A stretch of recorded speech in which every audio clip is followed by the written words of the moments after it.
안녕하세요. 대학원 금융제도론 연구 수업을 맡은 김도연이라고 합니다. 예, 만나서 반갑습니다.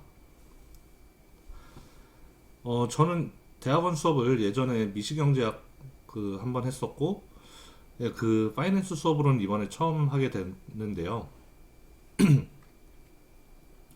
원래 이제 제가 전공하는 기업금융을 이제 가르쳐야 되는데 기업금융 이름으로 된 과목이 없었어요, 대학원에. 그래서 대학원도 교육과정 개편을 좀 해야 되는데, 어쨌든 과목 이름이 지금 금융제도론 연구로 되어 있지만 사실 제가 금융제도에 대해서 그렇게 많이 알지 못합니다.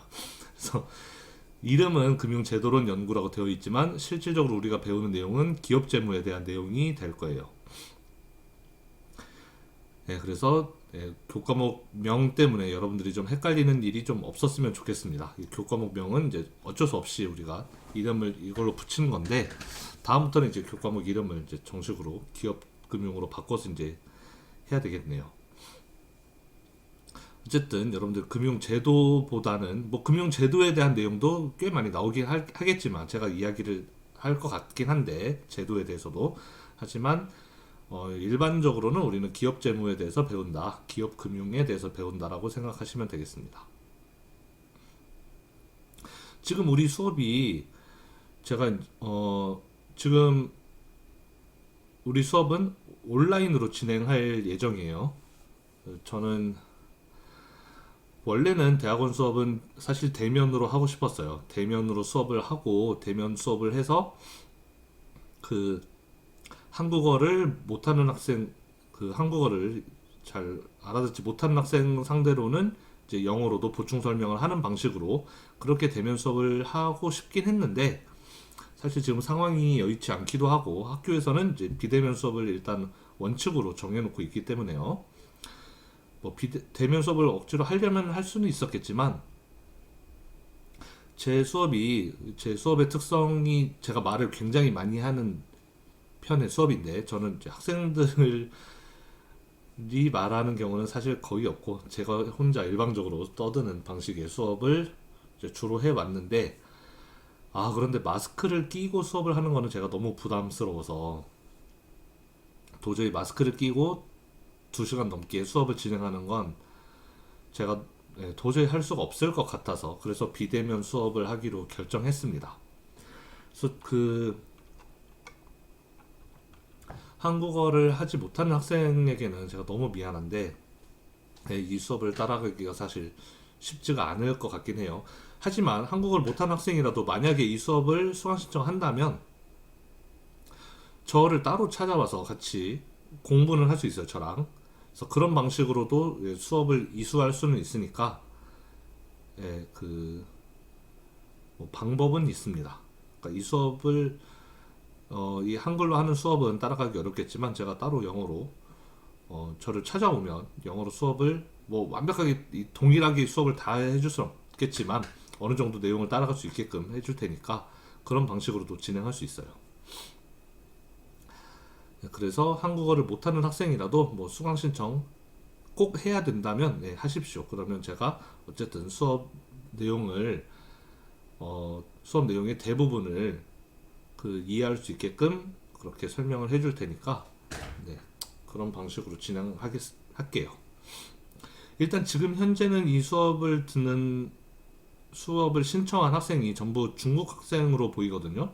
그래서 중국 학생이 4명이 신청했는데, 뭐 혹시 한국어를 잘 못하고 영어를 더 선호하는 학생이 있는지 모르겠어요. 지금까지 제가 접해왔던 중국 학생들은 영어보다 한국어를 선호했던 학생들이 대부분이었기 때문에 굳이 영어로는 안 해도 될 것 같은데, 혹시 한국어 수업이 뭐 불편하다 하는 학생은 따로 저를 찾아오시면 역시 영어로 제가 설명을 해주겠습니다.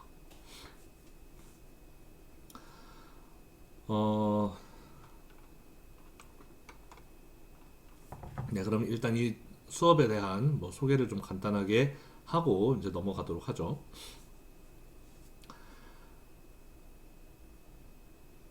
그래서 이 수업은 대학원 수준의 기업재무 강의를 한다고 이렇게 써 있긴 한데, 근데 제가 사실 여러분들 지금 이제 수업을 신청한 학생들의 그 수준을 제가 어느 정도는 알고 있어요. 그래서 사실 그 다른 학교에서 하는 대학원 수준으로는 수업을 해봤자 큰 의미가 없을 것 같고, 여러분 수준에 좀 맞춰서 좀 의미 있는 수업을 하려고 합니다. 그러니까 저 혼자 그냥 수업을 쭉 하고 여러분들이 이해를 하나도 못하고 넘어가 버리면 뭐 서로에게 그건 아무 의미가 남지 않잖아요. 그래서 그렇게 하는 것보다는 제가 여러분들의 수준을 어느 정도 이해하기 때문에 그에 맞춰서 수업을 할게요. 그래서 뭐 대충 재무제표, 현금흐름 가치평가, 뭐 채권과 주식의 가치평가, 포트폴리오 시어리, 자본구조 등에 대해서 이제 배우게 될 텐데, 어, 이거 다 여러분들이 아마 여러분들 학부 때 제 수업 들었을 거예요. 다들 제 수업을 들었을 거고 이거 내용 다 배운 내용인데, 근데 여러분들이 그 과목을 어떻게 이수했는지를 역시 제가 잘 알고 있습니다. 그래서 여러분들이 이 내용을 확실하게 이해할 수 있게끔 보다 더 쉽게 할 생각이에요. 여러분들이 이미 학부 때 다 들었던 내용이지만 사실상 여러분들이 그 이해를 못하고 넘어간 부분이 많다고 생각되기 때문에 그거를 이번 기회에라도 더 보다 확실하게 좀 이해를 시키고 넘어갈 생각이고, 일단 모든 산수라든지 이런 거는 되도록 배제할 생각입니다. 뭐 산수가 들어가거나 뭐 계산이라든지 이런 것들은 최대한 배제할 생각이에요.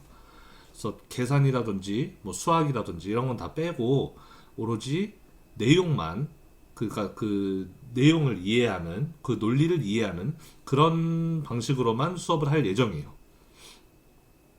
그래서 여러분들이 반드시 꼭 좀 그 수업을 어려워하지 않고 따라와 줬으면 좋겠고, 이 수업의 목표는 여러분들이 보고서를 작성할 수 있도록 하는 게 이 수업의 목표입니다. 그래서 여러분들은 이 수업이 끝나면 기말에 보고서를 작성해서 제출해야 되는데, 뭐 그 보고서를 논문의 수준으로 써주면 좋겠어요. 그래서 여러분들이 학위 논문 나중에 따로 쓸 필요 없이 여기서 썼던 보고서를 아예 학위 논문으로 그냥 제출해서 석사 학위를 그냥 받을 수 있게끔 그 정도로 작성하면은 이제 그게 제일 좋겠습니다.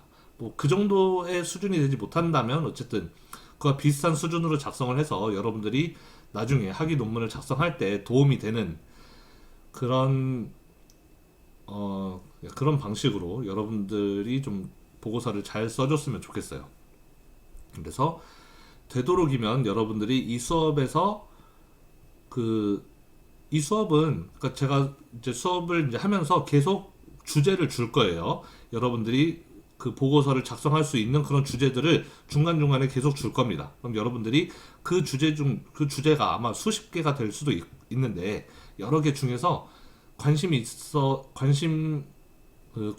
생기는 그런 주제를 골라서 그거에 대해서 보고서를 작성하면 돼요. 정말 논문 쓴다는 생각으로 그 작성을 하면 나중에 따로 학위 논문 쓸 필요가 없으니까 이번 기회에 학위 논문 작성한다는 생각으로 그렇게 하면은 뭐 좋을 것 같습니다. 그래서 수업을 진행할 텐데, 매 챕터가 끝날 때마다 과제가 주어진다 그랬는데 모든 챕터마다 과제가 주어질 것 같진 않고요. 어쨌든 중간중간에 과제가 한두 번씩은 주어질 수 있고, 자, 기말 보고서는 여러분들 무조건 제출해야 되고 보고서 제출 안 하면 F예요. 그리고 제가 지금 시험을 안 볼 것처럼 이렇게 써놨는데 시험을 볼 겁니다. 한 번은. 제가 여기 시험을 안 써가지고 학습 평가에도 시험을 빼고 썼는데 원래는 시험을 안 볼 생각이었거든요. 근데 시험을 한 번은 봐야 될 것 같아요. 여러분들이 공부를 어떻게 하는지 제가 알기 때문에 시험을 안 보면 여러분들이 어떻게 공부를 할지 눈에 너무 보여요. 그래서 시험을 한 번 보겠습니다. 기말이 끝날 때쯤 시험을 한 번 볼 예정이에요. 중간고사는 뭐 안 보더라도 뭐 중간 기말 둘 다 볼 수도 있고요. 시험은 어쨌든 한 번은 무조건 볼 거고 두 번도 볼 수 있어요. 한 번 보거나 두 번 보거나 보긴 볼 겁니다. 네, 시험은 오픈북으로 이제 볼 생각이고요. 자, 그 다음에 중요 교재는 제가 뭐 책을 여러 가지 두 개를 썼는데 이 둘 중에 아무 책이나 있으면 돼요. 로스의 기업 재무 관리, 그러니까 이게 영어로는 콜퍼리 파이낸스라고 써 있는 책이고, 그다음에 로스의 에센셜 기업 재무, Essentials of Corporate Finance 이 책도 있는데 두 책이 어떻게 보면 위에 있는 책 로스의 기업 재무 관리 이 책이 더 방대한 내용을 담고 있어요. 이 아래에 있는 책보다 아래 책은 에센셜만 담고 있는 어떻게 보면 좀 그 위에 거에 비해서 내용이 좀 적은 거죠. 이제 제가 학부에서 사용하고 있는 책이고 여러분들은 학부 때 만약에 이 책을 샀으면 이 책 가지고 있을 텐데 예, 뭐 이 책, 이 두 개 책 중에 아무거나 있으면 되고 굳이 한글 책으로 가지고 있을 필요 없고 여러분들 중국 책으로 사도 돼요.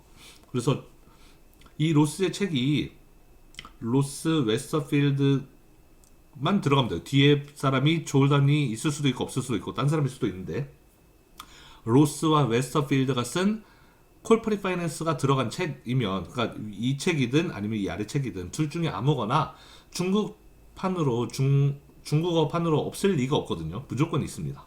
그래서 여러분들이 이 책을 하나 중국어판으로 장만하면 공부하기가 훨씬 쉬울 거 아니에요. 여러분들이 사실 한글로 이 책을 이해하지 않아도 저는 상관없어요. 중국어로 이해하면 상관없습니다. 그래서 중국어판이 더 쉬우면 한글 책 안 사도 되니까 중국어판 책으로는 여러분들이 하나 샀으면 좋겠어요. 이 책을 분명히 구할 수가 있을 텐데 뭐 아마존으로 책을 살 수도 있을 것이고 아니면 예, 뭐 중국에서 배송 받아서 사면 되겠죠. 하여튼 제 생각에는 한국에도 파는 데가 있을 것 같기도 한데 잘 모르겠네요. 한국에서 어디서 파는지 제가 정확히 모르겠지만 어쨌든 중국에서는 온라인으로 주문할 수가 있을 것 같은데 여러분들이 이 중국 책으로라도 꼭 이 책을 사서 이번 학기에 이 과목의 내용을 어느 정도는 이해하는 걸 목표로 하고 공부를 했으면 좋겠습니다. 여러분들 학부 때 했던 것처럼 그런 식으로 만약에 또 공부를 한다. 저는 다 F 줄 테니까 그때보다는 훨씬 더 열심히 공부를 해야 될 거예요. 수업은 한글로 수업을 진행할 예정이고 그다음에 이제 뭐 출석, 과제, 기말 보고서 있는데 여기에 시험도 넣을 예정이에요. 그래서 학습 그 평가 나중에 그레이딩은 이 기준대로 가지는 않을 것 같아요. 여기 기말 보고서 70 중에 일부는 시험 점수로 들어갈 것 같습니다. 자, 그럼 이렇게 내용이 쭉 있는데 사실 내용이 많아서 이걸 어쩌면 다 하지 않고 일부만 줄여서 수업할 수도 있을 것 같아요. 자, 첫 번째 주, 그러니까 지금 수업을 의미하죠. 첫 번째 수업에서는 그 재무 관리의 이제 기본 그 재무 관리의 이제 소개에 대해서 할 겁니다. 그리고 2주, 3주째에는 이제 재무제표에 대해서 배울 거예요. 여러분들 이거는 확실하게 알고 넘어가야 돼요. 재무제표. 그래서 이거 꼼꼼하게 수업을 할 테니까 여러분들이 꼭 잘 이해하고 넘어가시기를 바랍니다. 다음에 4주, 5주째는 캐시플로우 밸류에이션을 할 건데 이 부분은 사실 그렇게 중요하지 않기 때문에 그냥 뛰어넘을 수도 있을 것 같아요. 지금 학기 초에 그 수업 계획서를 쓸 때는 이거를 집어넣었는데 지금 생각해보니까 이게 꼭 필요한가 싶기도 하고 이거는 어쩌면은 제가 좀 더 생각을 해보겠습니다. 이 부분을 수업을 할지 안 할지. 자, 6주, 7주에는 채권과 주식시장에 대해서 배울 거고 그 다음에 8장에서는 그 투자 의사결정에 대해서 배울 거예요. 그리고 9장, 10장, 11장에서는 이제 자본시장에 대해서 배울 거예요. 그래서 자본시장의 이론, 자본시장의 역사, 그리고 자본시장에서의 이제 수익률과 위험의 관계. 뭐 여러분 자본시장이라고 하면 그냥 주식시장 생각하면 됩니다. 쉽게 생각하면. 그래서 90, 11주까지는 자본시장에 대한 내용을 배우고 그 다음에 12주, 13주에서는 자본 구조에 대한 내용을 배울 거예요. 자본 구조가 뭔지 잠시 후에 설명하겠습니다. 14주에는 배당에 대해서 배우고 15주에는 자본 조달, 그 뭐 IPO라든지 뭐 이런 기업의 자금 조달에 대해서 배울 거예요. 그래서 이렇게 기업 재무의 여러 이슈들에 대해서 배울 텐데 각 이슈 중에서 최근에 뭐 특히 논문 이제 주로 이제 연구에서 뭘 다루는지 그런 거에 대한 이야기를 자주 하려고 해요. 혹은 뭐 최근에 그 떠오르고 있는 이제 사회적으로 떠오르고 있는 이슈라든지 그런 것들이 아무래도 논문으로 쓰기에 여러분들 수준에서 논문으로 쓰기에는 적합한 주제가 될 수 있을 거라고 생각하기 때문에 그런 내용 위주로 수업을 할 예정입니다. 그래서 우리 수업은 막 산수 문제 풀고 막 표 그리고 이런 내용은 거의 없을 거예요. 그런 거 없이 말로 주로 설명할 거고, 말로 설명하면서 이런 이슈들이 요즘 떠오르고 있다. 여러분들은 그걸 캐치해서 관련된 기사라든지 그런 것들을 굳이 뭐 우리 한국 기사를 찾아보지 않아도 되니까, 중국말로 찾아봐도 되니까, 어쨌든 그런 거를 찾아서 여러분들이 실제로 검색도 해보고 관심도 가져보고, 그러다가 이제 관심이 이제 정말 크게 생기는 부분이 있으면은 이제 그거에 대해서 이제 그 보고서 작성을 이제 진행하면 되겠어요.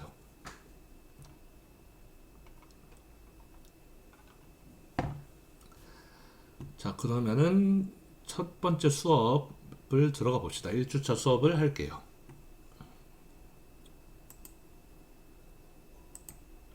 사실 강의 자료는 제가 학부 때 쓰던 강의 자료랑 동일한 걸 그대로 올렸는데,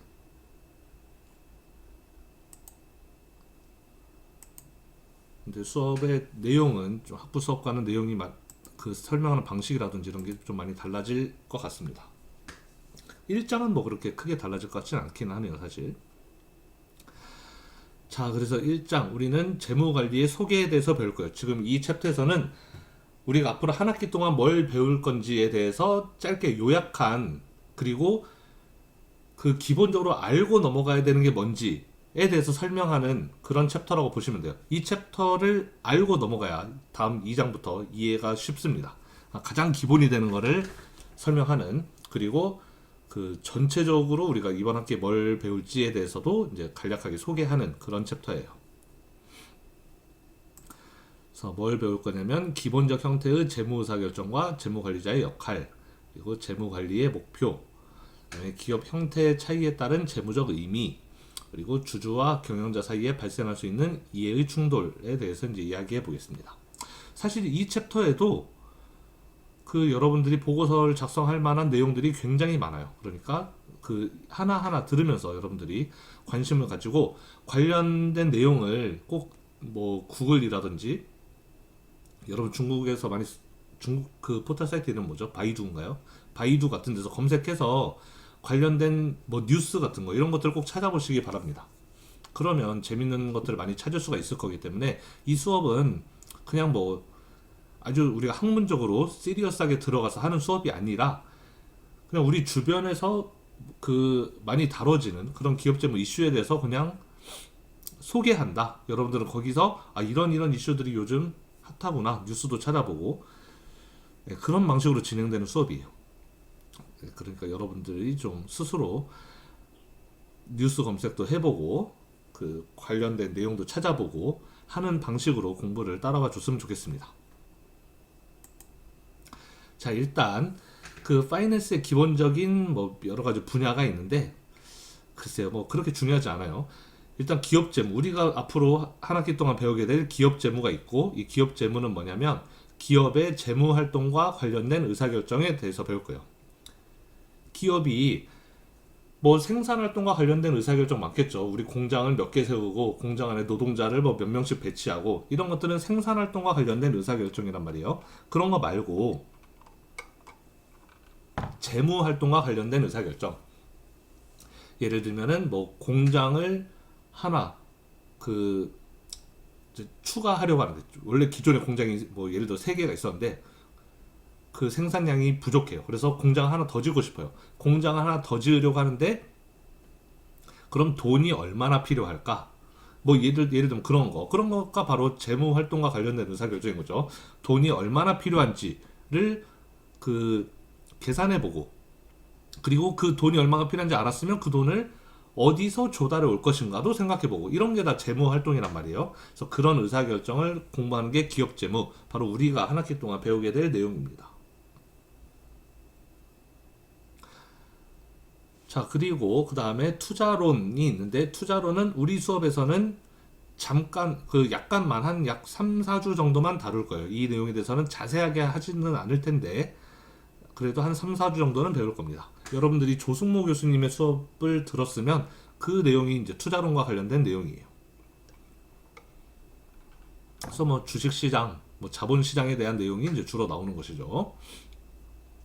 그래서 무엇이 주식과 같은 금융자산의 가격을 결정하는가? 금융자산에 투자하는 데 따른 잠재적 리스크와 보상은 무엇인가? 서로 다른 금융자산을 어떻게 조합해서 보유하는 게 가장 좋은가? 이런 내용이고, 그 다음에 금융기관론과 국제재무 뭐 이런 내용들도 있는데 뭐 그다지 중요하지 않으니까 일단 그냥 넘어가겠습니다. 자, 그럼 우리는 이렇게 금융의 다양한 이 분야들 중에서 맨 위에 거 기업 재무를 배운다. 여러분들은 이 정도만 일단 알고 넘어가시면 되겠어요. 그럼 이 기업 재무가 뭔가가 여기에 나옵니다. 기업 재무, corporate finance, 기업 재무. 기업 재무는 아까 뭐라 그랬어요? 기업의 재무 활동과 관련된 의사결정에 대해서 배우는 게 기업 재무라 그랬죠. 그럼 기업에서 재무와 관련해서, 재무 활동과 관련해서 내리는 의사결정에 뭐가 있는가부터 알아야 돼요. 그러면 기업은 재무 활동과 관련된 의사결정을 수없이 많이 내려요. 수백, 수천 가지의 의사결정이 있을 텐데 우리는 그 중에서 가장 중요한 거 세 가지를 꼽아봤습니다. 이 책에서는 제일 중요한 의사결정 세 가지를 꼽았어요. 이거 세 가지 말고도 한 100가지, 1000가지가 더 있는데 그 중에서 가장 중요한 게 뭘까? 세 가지 정도를 꼽아봤다. 그래서 첫 번째, 어떤 장기 투자를 할 것인가? 즉, 어떤 종류의 사업을 할 것이며 어떤 종류의 빌딩과 기계 그리고 설비가 필요한가? 이거를 이제 이거에 대한 답을 내리는 게 바로 그 이제 중요하다는 거죠. 중요한 의사결정 중에 하나라는 거예요. 그래서 이건 뭐냐면 사업을 시작할 때 가장 맨 처음 나오게 되는 질문이에요. 어떤 사업을 할지. 그게 가장 처음 그 질문이잖아요. 내가 사업을 하고 싶어요. 근데 뭘 할지부터 정해야 될 거 아니에요. 어떤 사업을 할지. 그래서 그걸 정하고 어떤 사업을 할지 정해요. 일단 내가 뭐 커피숍을 하겠다. 커피숍을 하나 차리겠다. 그러면은 어떤 장기 투자를 할 것인가? 자, 커피숍을 차릴 거예요. 그러면은 커피숍을 하기 위해서는 그 커피숍 그 장소도 있어야 되고, 그러니까 건물도 하나 필요하고, 그리고 그 안에 커피 만드는 기계도 있어야 될 거고, 손님들 앉아야 되는 의자도 있어야 될 거고, 그런 것들이 필요하겠죠. 그런 것들의 그 예산을 짜는 게 첫 번째 의사결정일 거예요. 아, 커피숍 하나 하려면 매달 임대료가 그 건물 주인한테 줘야 되는 임대료가 얼마고, 그리고 초기 투자 비용이 얼마쯤 들겠구나. 의자랑 커피 뭐 머신이랑 테이블이랑 이런 거 사는데 돈이 얼마 들겠구나. 그런 감이 오겠죠. 초기 투자 비용이 얼마고 매달 나가야 되는 고정 비용이 얼마고 이런 것들이 이제 그 계산이 설 거란 말이에요. 그런 의사결정을 우리는 밑에 있는 자본 예산이라고 부릅니다. 그래서 기업의 장기 투자를 계획하고 관리하는 거예요. 자본 예산이라는 것은 뭐냐면, 자, 사업 시작할 때 혹은 사업을 확장할 때, 자, 뭐가 필요하고 그걸 위해서는 돈이 얼마 드는지 그 예산을 짜는 거, 그게 바로 자본 예산이에요. 그래서 그게 매우 중요한 의사결정이 될 수가 있고, 그 다음에 두 번째는 투자를 수행하기 위한 장기 자금을 어디에서 조달할 것인가, 다른 소유자를 참여하게 할 것인가, 아니면 대출을 받을 것인가 라 그랬습니다. 뭐냐면, 자, 내가 커피숍을 차리기 위해서 초기 투자 금액이 얼마가 드는지를 이제 알겠어요. 처음에 커피 머신도 사야 되고, 또 뭐 가게 차리려면 계약금도 얼마 내야 되고, 그다음에 뭐 의자랑 테이블도 사야 되고, 막 이거저거 살 게 많단 말이에요. 그럼 이거 다 살려면은 한 1억 원 정도 있어야지 내가 커피숍을 시작할 수 있겠구나 라는 계산이 섰어요. 그게 바로 자본 예산이라고 그랬죠. 아까 했던 거. 그럼 1억 원이 필요하구나를 알았으면 그 1억 원을 어디서 갖고 올 거예요? 그거를 이제 결정해야 되겠죠. 그 1억 원을 어디에서 조달할 것인가? 엄마한테 달라고 할 것인가? 아니면은 이제 엄마한테 달라고 하면 그게 제일 좋죠. 그 방식이 제일 좋은데 이제 그게 안 되면, 우리 엄마가 돈이 없다고 하면, 그러면 다른 소유자를 참여하게 하거나 아니면 대출을 받을 수 있는데 그 중에 뭘 택할 것인가? 이게 매우 중요한 질문입니다. 다른 소유자를 참여하게 할 것인가 아니면 대출을 받을 것인가?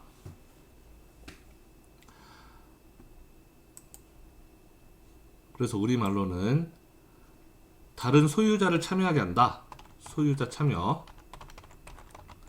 다른 말로는 투자라고도 보통 표현하기도 해요. 뭐 투자를 받는다라고 표현하기도 합니다. 이럴 때 우리는 이거를 자기 자본이라고 불러요. 영어로는 equity라고 부릅니다. 그리고 돈을 빌리는 거, 대출 받는 걸 우리는 부채라고 부르고 영어로는 debt 또는 liability라고 불러요. 그래서 여러분들 이 단어를 반드시 알아두셔야 돼요. 돈 1억 원이 필요한 걸 알았어요. 그럼 1억 원을 내가 투자를 받을 수도 있어요. 투자를 받는다는 것은 돈 많은 사람에게 돈을 투자를 받아요. 그래서 소유권을 넘겨주는 겁니다. 내가 커피숍을 차릴 텐데 내가 지금 예를 들어서 1억 원이 필요하다. 그럼 내가 5천만 원 투자하고 또 다른 사람한테 5천만 원 투자를 받아서 5천만 원 이렇게 반반으로 투자를 하면 그 커피숍도 소유권이 반반이 되는 거예요. 내가 50% 소유, 너가 50% 소유 이렇게 되는 거죠. 그렇게 다른 투자자를 참여시키는 거를 자기 자본으로 자금 조달한다.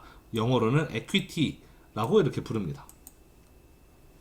그게 아니라 내가 일단 5천만 원은 내 돈을 투자했는데 5천만 원은 대출을 받아요. 딴 데서. 돈을 빌려요. 그럼 그 경우에 우리는 부채로 자금을 조달한다고 불러요. 한국말로는. 영어로는 debt 또는 liability라고 부릅니다. 자, 그래서 내가 1억 원이 필요한데 그 중에 5천만 원은 내가 어떻게 해볼 수 있겠는데 5천만 원은 돈이 외부에서 필요해요. 외부에서 가져올 때 돈을 투자받을 수도 있고, 즉 자기 자본으로 조달할 수도 있고, 아니면은 돈을 빌릴 수도 있고, 부채로 조달할 수도 있는데 그거를 몇 대 몇으로 할 거냐라는 의사결정을 자본 구조라고 부릅니다.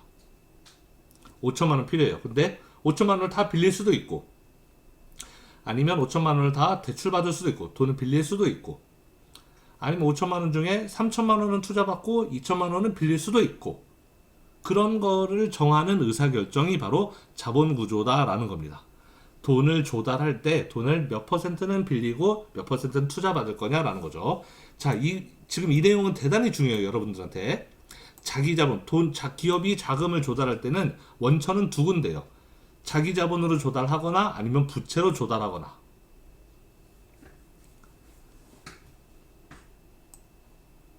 자, 이게 왜 중요하다고 이야기하는 거냐면 우리가 한 학기 내내 배우는 내용이 이것과 연관되어 있기 때문에 그래요. 자기 자본과 부채. 이 얘기는 우리가 공부하는 한 학기 내내 계속 나옵니다. 모든 챕터에서 이 얘기가 계속 나오기 때문에 여러분들이 반드시 이거를 이해하고 넘어가야 돼요.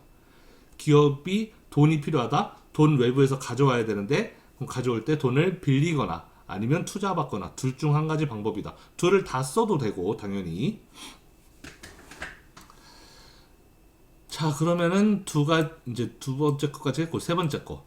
고객으로부터 자금을 회수하고 원료 공급자에게 지급하는 일상의 재무 활동을 어떻게 운영할 것인가? 이거는 뭐냐면 앞에 거 두 개는 이거는 큰 그림에서의 재무 의사 결정이었어요. 어떤 사업을 할 것이며 그 사업을 하기 위한 돈은 어디서 날 것이냐? 이거는 장기적인 관점에서 이야기를 하는 것이고 이 세 번째 질문은 단기적인 관점에서 이야기하는 거예요. 커피 장사를 하다 보면 매일매일 돈이 들어올 거란 말이에요. 장사에서 버는 매출이 발생하겠죠. 돈을 매일 벌 거고, 또 원료를 사오다 보면 원료 공급자에게 매일매일 주는 돈도 있을 거란 말이에요. 매일 우유를 사와야 되니까 우유값 줘야 되고, 커피를 사와야 되니까 커피도 줘야 되고, 그런 돈을 줘야 되는데, 그렇게 매일 들어오는 돈, 매일 나가는 돈을 어떻게 관리할 거냐. 그것과 관련된 의사결정을 운전자본이라고 부릅니다. 그래서 기업의 단기 자산과 단기 부채를 어떻게 관리할 것이냐. 매일매일 들어오는 돈이 있고 매일매일 나가는 돈이 있어요. 그럼 그게 너무 들쑥날쑥하면 기업의 재무 상태가 위험해질 수도 있겠죠. 어떤 날은 돈이 너무 많이 들어왔다가 어떤 날은 돈이 너무 빠져나갔다가 이러면 안 좋잖아요. 기업은 되도록이면은 기업이 보유하고 있는 단기 자산을 일정한 수준으로 유지하는 게 좋단 말이에요. 그래서 그거를 일정하게 유지하는 의사결정, 그거를 운전자본이라고 불러요. 자, 우리는 운전 자본까지는 아마 배울 시간이 없을 수도 있고 어쩌면 자본 구조까지 배우고 이번 학기가 끝날 수도 있겠습니다.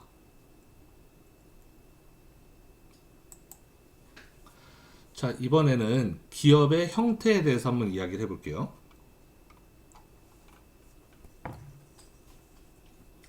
자, 기업의 형태, 뭐 기업을 나누는 뭐 방식은 여러 가지 방식이 있겠지만, 뭐 상장되었냐, 상장되어 있지 않았느냐에 따라서 상장 기업과 비상장 기업 이렇게 나눌 수 있을 것이고, 뭐 기업의 크기에 따라서 대기업이냐, 중소기업이냐, 뭐 이렇게 나눌 수도 있겠죠. 근데 여기서는 뭘로 나누냐면, 기업의 주인이 몇 명이냐로 일단 나눠봤어요. 기업의 소유주가 몇 명인지에 따라서 한번 나눠봤습니다.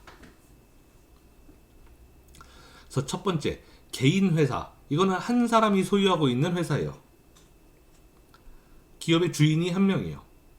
그래서 개인 회사는 한 사람이 소유하고 있는 사업이고, 시작하기에 가장 간단한 사업 조직이며 가장 규제가 적은 기업 형태. 우리 주변에서 흔히 볼 수 있는 자영업이라고 하면 이건 전부 다 개인 회사라고 보시면 돼요. 우리 학교 앞에 있는 커피숍, 학교 앞에 있는 뭐 편의점 이런 거 전부 다 자영업이잖아요. 혼자 소유하고 있는 사업이죠. 그런 게 다 개인 회사예요. 자, 그 다음에 이제 개인 회사는 이제 간단한 사업 조직이고 일반적으로 규모가 작고 그렇기 때문에 규제를 덜 받아요. 나라에서 이것저것 막 규제를 하지 않아요. 뭐 재무제표를 작성해서 제출해라, 뭐 감사를 받아라 이런 것까지를 일반적으로 잘 하지 않는 거죠. 내가 학교 앞에서 조그만 커피숍 하고 있는데 재무제표 작성해서 금감원에 제출하고 이렇게 하지 않아도 된단 말이에요. 그냥 그 뭐 나라에서 내라고 하는 세금만 꼬박꼬박 잘 내면 굳이 뭐 많은 규제를 따를 필요가 없는 형태가 개인 회사라는 거죠. 뭐 감사를 받는다든지 아니면 회사 안에 뭐 이사회가 존재해야 된다든지 뭐 이런 게 없어요. 개인 회사는. 자, 근데 개인 회사보다 이제 사람이 좀 더 많아요. 그래서 여러 명이 하는 회사를 파트너십이라고 합니다. 여기서 말하는 여러 명은 이제 많지 않은 한 두 명에서 많으면 많으면 2, 30명? 아주 많으면 20명 그 정도? 2, 30명 정도? 이 정도를 파트너십이라고 해요. 보통은 뭐 10명 미만인 경우가 많아요. 자, 그럼 이 파트너십은 그 출자자가 무한 책임이냐 유한 책임이냐에 따라서 한 명 회사와 합자 회사로 나눌 수가 있습니다. 한 명 회사는 제너럴 파트너십이라고 부르고 합자 회사는 리미티드 파트너십이라고 하는데, 사실 우리말로 이걸 알 필요는 없어요. 여러분들 한 명 회사, 합자 회사 이 이름을 굳이 기억할 필요는 없습니다. 이 이름은 몰라도 되는데, 여러분들이 여기서 알아야 되는 내용은 무한 책임과 유한 책임 이거에 대해서는 확실하게 알아야 돼요. 무한 책임이 뭔지 유한 책임이 뭔지 이거에 대해서 알아야 됩니다. 자, 한 명 회사는 모든 출자자, 여기서 말하는 출자자라는 것은 주인을 의미해요. 소유주가 다 동일한 등급이에요. 모든 소유주가 다 같은 무한 책임을 지는 사원이에요. 한 명 회사는. 합자 회사, 밑에 있는 합자 회사는 소유주가 두 그룹으로 나뉘어요. 한쪽은 무한 책임이고 한쪽은 유한 책임이에요. 두 그룹으로 나뉘는 게 합자 회사예요. 그럼 무한 책임이 뭐고 유한 책임이 뭐냐? 자, 기업이 장사를 하다 보면 기업이 쫄딱 망할 수도 있을 거 아니에요. 기업이 원래 가지고 있던 가치보다 더 망할 수도 있단 말이에요. 그럼 그런 경우에 무한 책임을 지는 소유주는 손실이 발생했을 때 그 손실을 끝까지 책임져야 되는 게 무한 책임이에요. 내가 만약에 1억 원짜리 회사를 처음에 차렸어요. 근데 회사가 돈이 필요해서 빚을 좀 여기저기서 부채를 끌어다 썼는데 회사가 폭삭 망해버렸어요. 그래도 나중에 빚은 끝까지 다 갚아야 되는 게 무한 책임이다 라는 것이고, 유한 책임은 뭐냐면 내가 어떤 회사에 투자를 했어요. 한 1억 원 정도 투자했는데 이 회사가 폭삭 망했고 빚이 막 산더미처럼 있어요. 그 경우에 유한 책임 사원, 유한 책임 소유주는 내가 투자한 돈 1억만 날리고 거기서 끝이에요. 더 이상은 나한테 청구할 수가 없는 거. 그게 바로 유한 책임이라는 겁니다.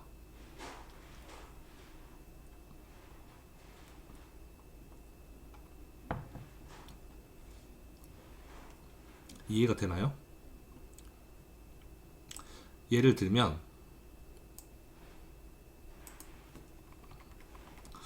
어떤 회사가 1억 원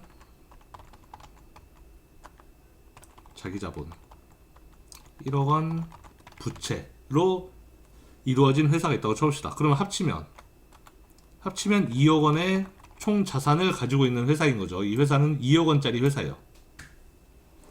회사가 2억 원짜리 회사인데 돈을 1억 원은 자기 자본으로 1억 원은 부채로 이렇게 투자 받았어요. 이해가 되죠? 자기 자본은 투자 받은 거고 부채는 빌린 돈이죠. 1억 원은 빌렸고 1억 원은 투자 받은 2억 원짜리 회사가 있어요. 근데 이 회사가 망했어요.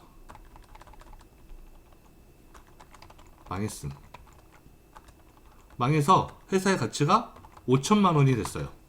2억 원짜리 자산이 갑자기 1억 5천만 원의 자산이 손실되어 버리고 5천만 원만 남게 된 거예요.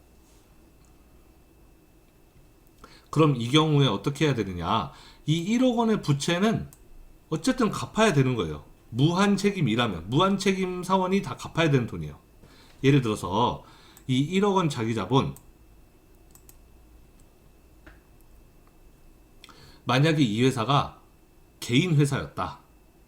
개인 회사는 무한 책임이거든요. 그럼 개인 회사가 내가 자기 돈 1억 원 투자하고 그 다음에 1억 원은 부채로 외부에서 빌렸어요. 그래서 2억 원짜리 회사를 차렸는데 회사 망해서 5천만 원이 됐다. 그러면 이 사람은 일단 자기 돈 1억 원 다 날린 거죠. 이거는 날렸어요. 이 돈은 없어졌음. 일단 자기 돈 1억 원은 없어진 거고, 그 다음에 이 1억 원 부채. 그럼 이 돈은 어떻게 해야 되느냐? 1억 원 갚아야 되는 거죠. 그럼 어떻게 갚느냐? 여기 5천만 원 남은 거 이걸로 빚 갚고 나머지 5천만 원은 자기가 어떻게든 조달해서 갚아야 되는 거예요. 그게 무한 책임이에요. 1억 원 갚아야 되는데 5천만 원은 남은 자산에서 갚고, 그 다음에 나머지 5천만 원은 어떻게든 갚아야 함. 어떻게든 갚아야 되는 거예요. 1억 원 부채를 갚아야 되는데 5천만 원 여기 남은 거 있단 말이에요. 그렇죠? 그럼 이 돈으로 5천만 원 일단 갚고, 그 다음에 남은 5천만 원 더 갚아야 되잖아요. 1억 원이니까. 그거는 어떻게든 내가 엄마한테 조르든 뭐 땅을 파든 어떻게 해서라도 1억 5천만 원을 갚아야 되는 게 이게 무한 책임이에요. 무한 책임은 이런 거고, 그럼 유한 책임은 뭐냐? 유한 책임은 내가 투자한 돈만 날리면 끝이에요. 즉 1억 원 자기 자본 이것만 없어졌음 이러면 끝이라는 거죠. 유한 책임은 뭐냐면 부채가 예를 들어 1억 원이에요. 부채가 1억 원인데 회사가 5천만 원밖에 가치가 안 남았다? 그러면 1억 원 다 안 갚아도 됨. 1억 원 안 갚아도 됨이 유한 책임이에요. 그럼 얼마만 갚으면 되냐? 이거 남는 자산, 남은 자산 5천만 원만 갚으면 돼. 여기 밑에 있는 이 5천만 원 있죠? 이것만 갚으면 되는 거예요. 그럼 이 돈 빌려준 1억 원 빌려준 사람 입장에서는 남은 5천만 원 못 받잖아요. 그래도 어쩔 수가 없어요. 그게 바로 유한 책임입니다. 자, 그러면 이 설명을 조금 더 복잡하게 잘 이해가 만약에 안 됐다면 이렇게 한번 해보죠. 1억 원 자기 자본인데 A라는 사람이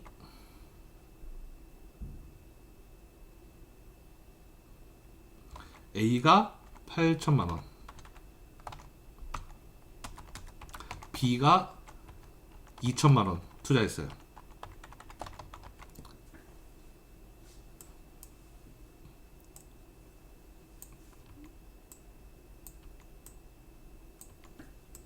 자, 회사는 2억 원짜리 회사인데 1억 원은 자기 자본인데 1억 원을 A라는 사람, B라는 사람이 나눠서 투자했어요. A는 8천만 원 투자했고 B는 2천만 원 투자했어요. 그러면 이 회사는 4대 1로 나눠 먹는 거죠. A가 80% 소유권이 있고 B는 20% 소유권이 있는 거예요. 그리고 이 1억 원으로는 모자라서 1억 원을 또 빌렸어요. 외부에서 부채로 자금 조달한 거죠. 1억 원은 A랑 B가 나눠서 8천, 2천 이렇게 합쳐서 1억 원 투자. 그 다음에 1억 원은 밖에서 빌려온 돈. 그렇게 합쳐서 2억 원짜리 회사를 차렸어요. 근데 아까랑 똑같이 회사가 망했음. 회사가 망해서 5천만 원짜리가 됐어. 5천만 원만 남았어요, 회사가. 자, 그럼 이런 경우에 한 명 회사라면, 지금 여기 두 명이니까요. 파트너 쪽 얘네 둘이는 한 명 회사라면 두 출자자가 모두 이익과 손실을 공유하고 모든 부채에 대해서 무한 책임을 져야 돼요. 이 부채, 이 1억 원의 부채에 대해서 A와 B 모두 둘 다 무한 책임을 져야 되는 거예요. 그러니까 이거 다 무한 책임. 무한 책임을 져야 되고, 따라서 다 갚아야 됨. 1억 원 다 갚아야 됨. 1억 원 다 갚아야 돼요. 그럼 어떻게 갚느냐? 일단 5천만 원은 남은 자산으로, 5천만 원, 여기 5천만 원 남은 거 이걸로 갚으면 되죠. 이 5천만 원 남은 걸로 일단 갚고, 그러면 1억 원 중에서 5천만 원 갚았으니까 나머지 5천 원 어떻게 갚느냐? 나머지 5천 중에 A가 80%, B가 20% 책임이 있는 거예요. 그래서 5천만 원 중에 80%인 4천만 원은 A가, 1천만 원은 B가 책임.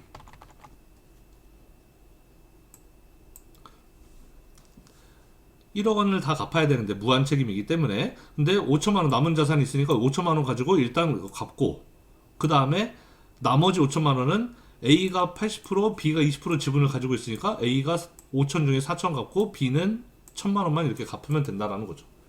이게 A와 B가 둘 다 무한 책임인 한 명 회사의 경우에 이렇다. 그럼 만약에 이 회사가 합자 회사예요. 합자 회사여서 무한 책임과 유한 책임이 공존한다. 예를 들어서 A는 8천만 원 대줬는데 이 사람은 유한 책임인 사람이고, B는 2천만 원 냈는데 이 사람은 무한 책임인 사람이에요. 예를 들면 A는 8천만 원 투자한 A는 유한 책임, 2천만 원 투자한 B는 무한 책임. 이런 경우에 어떻게 되느냐? 똑같이 망하면, 자, 1억 원 다 갚아야 돼요. 5천만 원 남았는데, 그럼 5천만 원은 남은 자산으로 갚고, 일단 그 다음에 남은 5천만 원은 A는 자기가 투자한 8천만 원 이것만 날리면 끝이에요. 얘는 유한 책임이기 때문에 더 이상 책임질 필요 없는 거예요. 이걸로 끝. 자기 책임은 끝이에요. 이제 8천만 원 그냥 냈다 버려버리고 끝인 거고, B는 무한 책임이기 때문에 남은 책임도 다 져야 돼요. 그래서 B가 남은 5천만 원 책임져야 됩니다.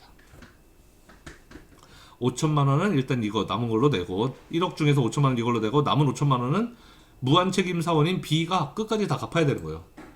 일단 자기 2천만 원 이건 다 날라간 거. 이 돈은 당연히 다 없어진 돈이고, 자기 돈은 다 이미 날라갔고, A는 자기 돈 8천만 원 없어진 걸로 끝.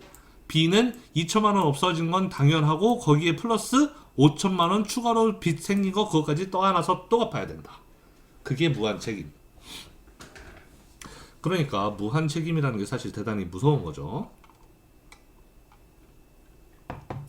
그래서 한 명 회사, 합자 회사는 이렇게 다르다. 유한 책임, 모든 사람이 다 무한 책임이면 한 명 회사, 모든 일부 투자자는 유한 책임, 일부 투자자는 무한 책임이면 합자 회사라는 거예요. 자, 그러면 한 명 회사는 모든 투자자가 다 똑같이 무한 책임이니까 이익이나 손실이 발생하면 다 똑같이 나누는 거죠. 자기 지분대로. 지분이 예를 들어서 7대 3이다. 내가 70%, 내 친구가 30%. 그럼 이익이 발생해도 7대 3. 손실이 발생해도 7대 3. 뭐 부채, 빚이 생기면 역시 7대 3. 이렇게 다 책임을 지는 거예요. 그런데 합자 회사 같은 경우는 나는 무한 책임, 얘는 유한 책임. 나는 무한 책임, 내 친구는 유한 책임이라고 한다면은 손실이 났을 때 유한 책임은 그 이상 손실 안 보잖아요. 무한 책임은 끝까지 지는 거고, 따라서 이익과 손실이 발생했을 때, 이익이 발생했을 때도 똑같이 나눠갖지 않아요. 아까 한 명 회사에서는 똑같이 나눠간다 그랬죠. 7대 3이면 이익도 7대 3. 근데 합자회사 같으면은 7대 3인데 나는 무한책임, 얘는 유한책임. 그러면 이익 발생했을 때 똑같이 7대 3 하면 나는 억울하죠. 왜냐하면 책임자들이 이렇게 더 많은데 이익은 똑같이 지분에 비례해서 가져간다? 그건 억울하니까 이익이 발생하면 지분이 7대 3이면 이익은 뭐 9대 1 이런 식으로 나눠 갖게 되는 겁니다. 그래서 이익이 발생했을 때 무한책임 사원이 더 많이 가져가죠. 유한책임 사원보다. 자, 그런데 우리는 이 두 개의 회사에 대해서는 앞으로 다룰 일이 그렇게 많지 않을 거예요. 왜냐하면 우리는 주식회사에 대해서만 주로 배우기 때문입니다. 우리가 흔히 회사라고 할 정도 사이즈의 그 회사는 이제 주식회사가 되는 거죠. 아까 이제 파트너십 같은 경우는 2명에서 많게는 뭐 10명, 더 많으면 한 20명 이 정도라 그랬는데 주식회사는 주인의 수가 적게는 적으면은 한 10명일 수도 있는데 많으면은 뭐 수만 명, 수십만 명도 될 수가 있는 게 주식회사예요. 여기는 이제 주인의 수가 대단히 많아요, 소유주가. 그리고 우리는 앞으로 주식회사에 대해서 주로 배우게 될 겁니다. 자, 주식회사는 일단 소유와 경영이 분리되어 있어요. 위에 있는 회사들은 대체로 소유와 경영이 합체되어 있어요. 하나예요. 소유주가 경영도 같이 하는 거예요. 개인 회사, 한 사람이 소유하고 있는 사업. 뭐 아닌 경우도 간혹 있을 수도 있지만 커피숍 주인은 난데 매니저는 딴 사람. 뭐 이럴 때도 있겠죠. 간혹. 근데 일반적으로는 내가 차린 커피숍 내가 직접 운영한단 말이에요. 그리고 한 명 합자 회사도 마찬가지로 일반적으로는 무한책임 사원이 그 경영을 하는 경우가 대부분이에요. 근데 주식회사는 투자자 따로 경영자 따로예요. 주식회사 뭐 소유한 사람을 그 투자자를 주주라고도 보통 부르죠. 주주 따로 경영자 따로라는 거예요. 물론 경영자가 주식을 소유할 수도 있죠. 경영자가 주식을 소유할 수도 있는데 경영자가 주식을 소유하지 않아도 상관없어요. 그게 주식회사예요. 경영자가 소유하지 않아도 된다라는 겁니다. 어쨌든 경영자는 따로 있다. 그래서 그러면 회사의 소유는 주주들이 소유하고 있는 건데 경영자는 따로 있으면 이제 문제가 발생할 수 있어요. 뭐냐면 경영자가 주주들이 원하는 대로 경영을 안 할 수도 있는 거잖아요. 왜냐면 경영자가 주주가 아니니까 서로 다른 사람이니까 주주 따로 경영자 따로란 말이에요. 그러면 주주가 회사를 직접 경영하면 내 맘대로 할 수가 있는데 딴 사람 시켜서 경영하면 제가 내 말을 안 들으면 어떡해요? 주인은 안 돼. 야, 내려가. 자, 그래서 주주는 항상 경영자를 견제할 수 있다? 선임할 수가 있어요. 주주가 경영자가 예를 들어 말을 듣지 않는다. 그러면 경영자를 교체해야 되겠죠, 주주들은. 회사의 주인은 난데 회사를 내가 원하는 방식대로 경영하지 않고 경영자가 지 마음대로 한다면 경영자를 교체해야 되겠죠. 그래서 이런 주식회사에는 이사회라는 게 존재합니다. 그래서 이사회 안에 이사가 이제 여러 명이 있는데 주주들이 바로 이 이사회의 이사를 선출해요. 주주들의 투표로 이사회가 결정돼요. 어떤 사람이 이사가 되는지. 그리고 바로 그 이사회에서 경영자를 선임합니다. 그러니까 예를 들어서 경영자가 주주의 말을 듣지 않는다. 그럼 주주는 지금 현 경영자를 밀고 있는 현 경영자와 같은 편인 이사들을 내쫓으면 되는 거예요. 이사를 선출한다 그랬으니까 주주들이 지금 현 경영자와 같은 편인 이사회를 다 교체해버리면 됩니다. 새로운 이사를 선출하면 새로운 이사가 주주들의 입맛에 맞는 경영자를 새로 선임하겠죠. 이런 방식으로 주주는 경영자를 이렇게 한 달이 거쳐서 선임할 수가 있는 거예요.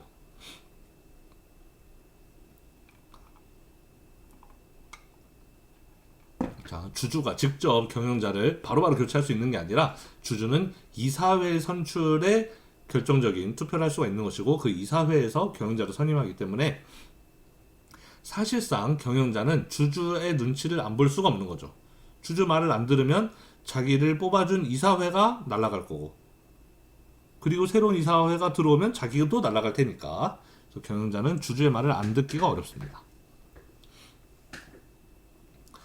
자, 또한 주식회사는 지분에 따른 소유권 이전이 용이하고 회사의 수명이 무한해요.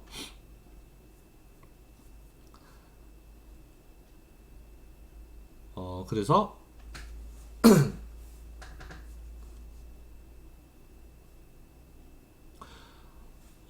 일반적으로 개인 회사나 한명 합자 회사는 지분에 따른 소유권 이전이 용이하지가 않습니다. 그게 무슨 소리냐면 내가 이 회사에 투자했다가 이제 더 이상 이 회사에 투자한 거를 회수하고 싶어요. 딴 사람한테 이 소유권을 넘기고 싶어요. 그럴 때 그게 쉽지가 않아요. 안 되는 건 아니지만 쉽지가 않다라는 겁니다. 예를 들어 개인 회사, 내가 지금 커피숍을 하고 있는데 이 커피숍을 그대로 다른 사람에게 넘겨주고 싶어요. 할 수 있죠, 물론. 가능하긴 한데 그게 쉽지가 않아요. 그런데 주식회사는 그 소유권 이전이라는 게, 예를 들어 이 회사가 상장 회사라면 대단히 쉽고, 비상장 회사라면은 상장 회사보다는 어렵지만 어쨌든 이런 회사들보다는 훨씬 쉽다라는 거예요. 예를 들어 상장 회사다. 그럼 내가 삼성전자의 내가 테슬라의 주식을 가지고 있어요. 테슬라 주식을 가지고 있으면 나도 테슬라의 주주인 거죠. 근데 내가 더 이상 테슬라 주주 안 하고 싶어요. 그럼 주식을 남한테 팔면 되는데 이 주식을 파는 게 너무 쉽다는 거죠. 그러니까 소유권 이전이 쉽다. 물론 테슬라처럼 상장된 회사가 아니라 비상장 회사라면 그 소유권을 팔기가 좀 더 어렵긴 할 거예요. 훨씬 어렵죠, 물론. 하지만 이 개인 회사나 한명 합자 회사보다는 훨씬 쉽다라는 것이고, 회사의 수명이 무한해요.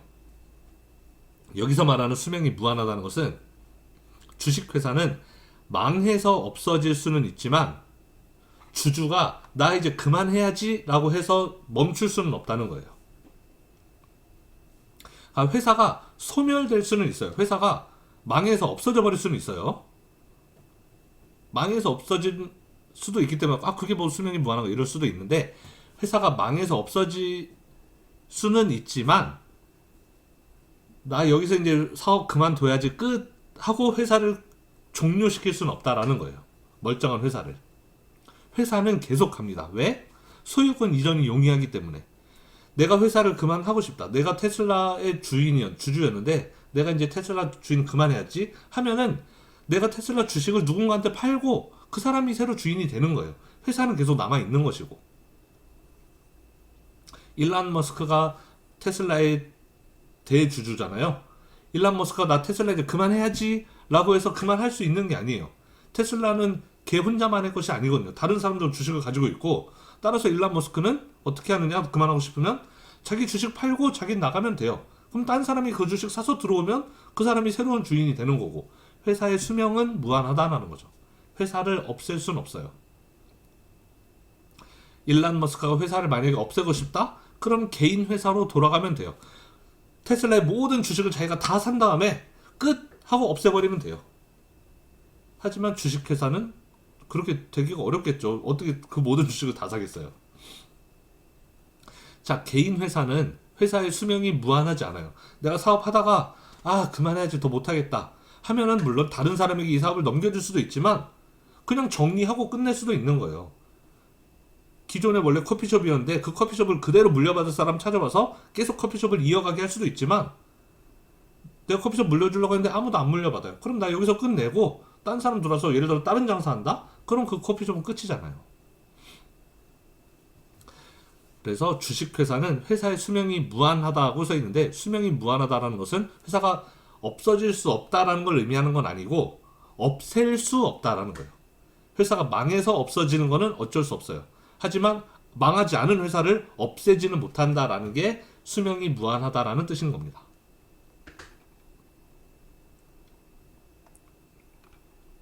자, 그 다음에 주식회사는, 이거 중요한데, 모든 주주들은 회사의 부채에 대해서 유한 책임을 져요.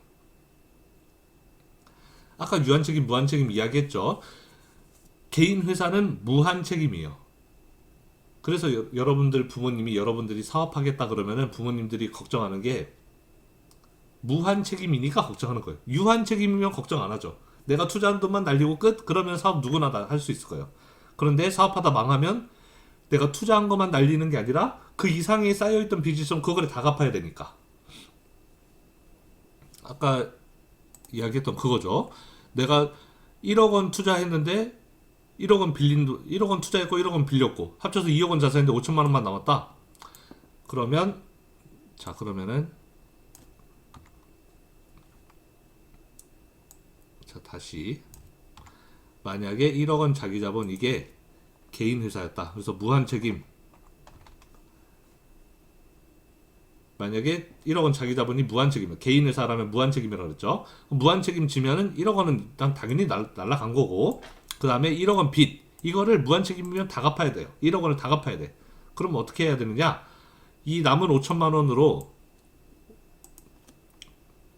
5천만 원은 남은 자산으로 갚고, 그 다음에 나머지 5천만 원은 내 돈으로 갚아야 되는 거예요. 그냥 내 돈 어디서든 뭐 엄마한테 빌리든 아니면 내가 땅을 파든 갚아야 되는 게 무한 책임이에요. 하지만 주식회사는 모든 주주들이 회사에 대해서 유한 책임이에요. 아무도 무한 책임이 없어요. 주식회사는. 따라서 주식회사라면은 얘는 유한 책임이에요. 그러면 만약에 그 주식회사가 망했어요. 망해서 없어졌어요. 아까 회사의 수명이 무한하다 그랬지만 망해서 없어지는 건 어쩔 수 없다 그랬죠.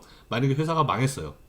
그래서 내가 투자한 돈 다 날렸어요. 내가 이 1억 원의 자기 자본을 만들기 위해서 어떤 투자자는 2만 원 투자하고 어떤 투자자는 3만 원 투자하고 어떤 사람은 뭐 5천만 원 투자하고 이렇게 다 여러 사람의 돈이 합쳐져서 1억 원이 투자가 됐겠죠.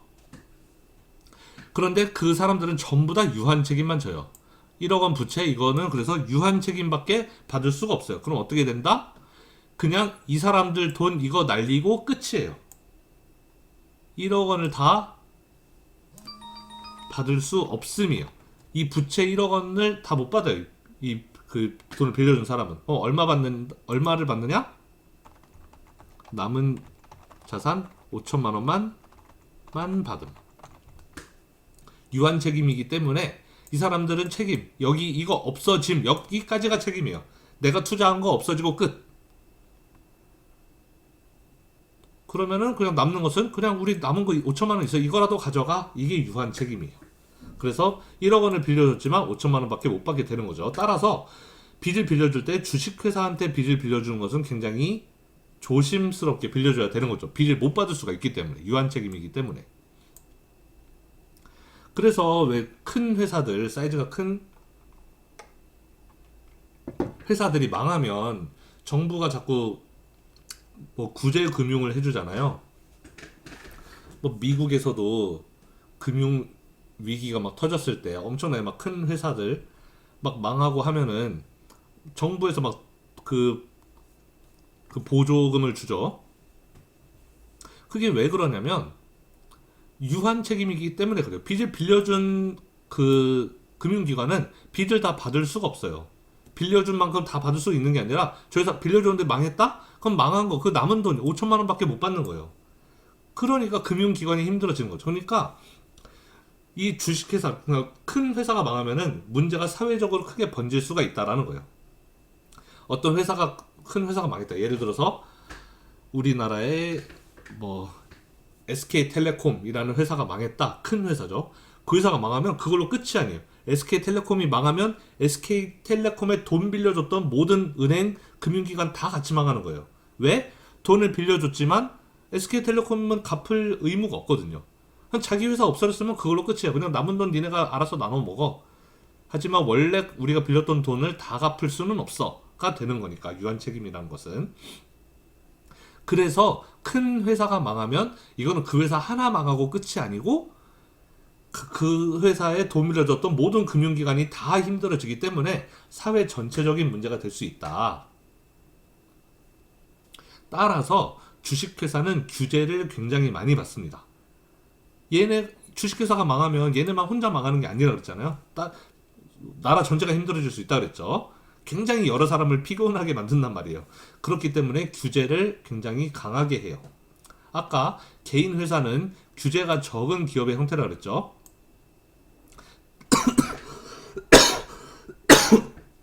지금 밑으로 내려가면 내려갈수록 규제가 점점점 커지는 거예요.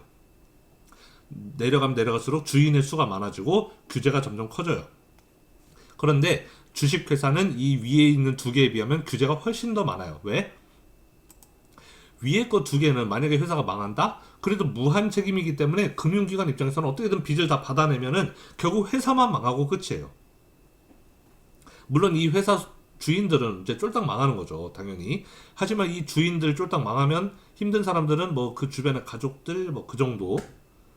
하지만 거기서 문제가 끝나지만 주식회사는 망하면 소유주들이 유한 책임만 지기 때문에 결국 이 회사랑 엮여있는 모든 금융기관이 다 같이 망한다.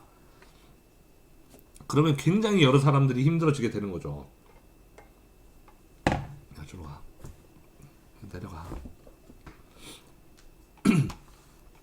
그래서 주식회사는 규제를 많이 받는다. 자, 그 다음에 그 배당에 대한 이중과세의 논란이 있는데, 뭐 이거는 뭐 나중에 이야기합시다. 이중과세에 대해서는 나중에 이야기할게요. 자, 그 다음에 이제 최근에 이제 그 파트너십과 주식회사의 사이쯤에 있는 회사인데 LLC라는 게 이제 많이 생겨나고 있어요. 어떻게 보면 신종기업 형태인데 전통적인 형태는 아니고 약간 새로운 형태의 회사인데 파트너십과 주식회사의 사이쯤에 있는 회사라고 보시면 되겠습니다. 그러니까 주식회사랑 비슷해요. 그래서 모든 주주들이 다 유한 책임만 져요. 그런데 주식회사는 소유주의 수가 굉장히 많아질 수가 있는데 이 유한책 LLC는 유한책임자를 소수로 제한한 거예요. 50명 이하로만 수를 주는 게 유한책임 회사예요. 그러니까 적은 그 끼리끼리 모여서 하는 주식회사라고 생각하시면 돼요. 그러니까 한 명 합자회사는 수가 적고 주식회사는 수가 많아지는데 주주의 수가 많아지는데 여기서 여기로 넘어오면서 파트너십에서 코퍼레이션 주식회사로 넘어오면서 무한 책임이 유한 책임으로 넘어왔죠. LLC는 파트너십처럼 숫자는 적은데 주식회사처럼 유한 책임으로 가는 거예요. 수가 적은 유한 그 주식회사인 거죠. 주주의 수가 적은 주식회사. 그래서 얘네를 LLC라고 부릅니다. 좀 새로운 형태의 회사예요. 따라서 LLC는 절대로 상장을 시킬 수가 없겠죠. 이 회사는 무조건 비상장 회사예요. LLC는 주식회사는 상장 회사일 수도 있고 아닐 수도 있고 하지만 LLC는 무조건 비상장 회사. 왜? 상장을 하면 주식이 막 유통되는 과정에서 주주의 수가 얼마나 많아지겠어요. 50명으로 끝나지 않겠죠. 그렇기 때문에 이 LLC는 무조건 비상장 회사로 딱 자기들끼리 주주들이 절대로 자기 주식 안 파는 거죠. 투자한 돈을 다른 사람에게 팔지 않고 그냥 쭉 가지고 가는, 그래서 50명 안쪽으로만 주주가 구성되는 그런 종류의 회사가 LLC입니다. 어떻게 보면은 뭐 파트너십과 비슷한데 책임은 이제 무한 책임에서 유한 책임으로 피해가는 그런 회사라고 이제 볼 수도 있겠네요. 자, 그래서 이제 넘어가면 자, 이제 재무관리의 목표에 대해서 한번 살펴보겠습니다. 뭐 기업의 목표가 여러 가지가 있을 수가 있는데 뭐 기업이 살아남는 거, 그다음에 기업이 파산하지 않고 재무적 곤경, 재무적 곤경이라 하면 이제 빚을 갚지 못하는 상황을 의미하는데 그런 상황, 이제 재무적인 의무를 다하지 못하는 그런 상황에 빠지지 않는 거, 뭐 경쟁에서 승리하는 거, 여러 가지 기업의 목표가 있을 수 있겠지만 일반적으로 재무관리의 목표는 기존 주식의 한 주당 현재 가치 극대화를 목표로 하는 것으로 우리는 가정할 거예요. 즉 기업의 가치, 회사의 가치, 주주가 보유한 주식의 가치를 가장 극대화하는 게 재무관리의 목표다라고 이제 우리는 가정하겠습니다. 왜냐하면 기업의 목표 여러 가지 있을 수 있지만 기업의 주인은 누구예요? 기업의 주인은 주주잖아요. 기업의 주인은 주주인데 주주는 언제 행복하다? 내가 보유하고 있는 주식의 가치가 오르면, 내가 갖고 있는 주식이 가격이 오르면 행복한 거잖아요. 따라서 기업이라는 게 존재하는 이유가 주주가 기업을 소유하기 때문에 존재하는 건데, 즉 기업은 주주의 것인데, 그럼 기업이 존재하는 이유는 주주를 행복하게 하게 해주기 위해서 존재하는 거죠. 기업이 무슨 뭐 살아있는 생물도 아니고 기업은 그냥 무생물인데, 기업이라는 것은 결국 주주들이 만들고 소유한 그런 존재란 말이에요. 따라서 기업은 주주를 가장 행복하기 위해서 만들어진 것이다 라고 생각했을 때, 그렇다면 주주는 언제 가장 행복해지느냐? 내가 보유한 주식이 비싸질 때 제일 행복하다. 그래서 재무관리의 목표는 주식의 가치를 극대화하는 방향으로 이루어져야 한다라는 거예요. 자, 이 살베인스 옥슬리 액트가 있는데 이거는 뭐 그냥 넘어가겠습니다. 별로 중요한 내용은 아니고요. 이거에 대해서 간단하게 이야기하면, 살베인스 옥슬리 액트는 이제 미국의 예전에 이제 회계 조작과 재무 부정 때문에 몇몇 회사들이 엄청난 큰 스캔들을 일으키면서 이제 망했어요. 그러니까 재무 관리의 목표가 기존 주식의 한 주당 현재 가치 극대화가 되어야 되는데, 그걸 지키지 않은 회사들인 거예요. 이 회사들은 재무 관리자들이 뭘 목표로 했느냐? 주식의 가치를 올릴 생각을 한 게 아니라 자기들이 어떻게든 회사 돈 빼먹고 주주들 돈 빼먹고 도망갈 생각을 한 거죠. 그래서 주주들에게 자기 회사를 투명하게 공개하지 않고 막 회계 장부를 속이고 해서 주주들을 기만하고 주주들을 속이고 해서 자기들의 입속을 차렸던 재무 관리자들이 이제 일을 했던 그런 회사들인 거예요. 모든 회사들이 다 착하게 기존 주식의 한 주당 현재 가치 극대화를 위해서 일한다면 이런 법이 필요 없었을 텐데, 이런 일부 회사들이 이런 재무관리 목표 이거를 지키지 않았던 거죠. 회계 조작을 하고 재무 부정을 해서 주주들을 속이고 주주들의 돈을 어떻게 보면은 뭐 훔쳐서 달아난 그런 케이스였던 거예요. 그래서 이런 회사들의 조작과 부정을 막기 위해서 굉장히 많은 규제를 추가시킨 법이 살베인스 옥슬리 액트, 미국의 이제 법인데, 이제 민주당과 공화당에서 이제 한 명씩 나와서 이제 법을, 민주당과 공화당이 합심해서 이제 제정한 법이에요. 그래서 상장 기업에 대단히 많은 요구 사항을 규제로 집어넣었습니다. 아까 그 주식회사는 이런 개인회사나 파트너십보다 훨씬 더 규제가 많다 그랬잖아요. 가뜩이나 많은 규제를 더 많이 넣은 거예요. 특히나 상장 기업한테.